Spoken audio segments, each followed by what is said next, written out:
May problemang malupwet ang dalawang nabiktima ng peking doktor sa Cebu City. Nagkakomplikasyon ang pinaopera nilang puwet. Nasa frontline ng balitang yan si John Aroa.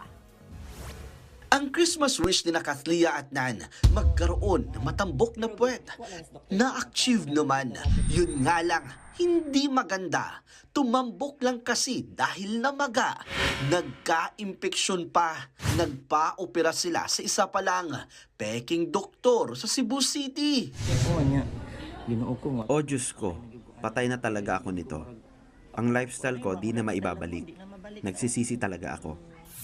Mas mabuting magpading na lang kayo. Huwag na kayong sumunod sa uso. Buhay niyo ang kapalit. Licensed aesthetic surgeon daw ang pakilala sa kanila ng suspect na si Roel Bacos. Pero nang i-verify ng NBI sa Professional Regulation Commission o PRC, kumpirmadong walang Dr. Roel Bacos. Kaya naman sinilakay ng kanilang mga operatiba ang bahay niya sa Barangay Basak Pardo sa Cebu City nitong Martes. Under arrest mo ha for illegal practice of medicine. Napag-alaman ding dating medical assistant si Bacos. Sa halagang 20,000, tinurukan niya ng silicone oil na pampalaki ng balakang ang mga biktima. Pero matapos ang isang linggo, namaga ang kanilang balakang at nagkakomplikasyon. Kaduda-duda rin ang lugar kung saan nagtuturok si Bacos.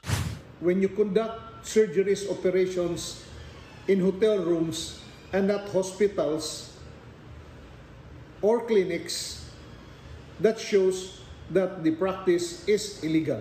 Mahaharap ang suspect sa reklamong illegal practice of medicine, estafa at serious physical injuries. Nagbabalita mula sa frontline, John Aroa, News 5.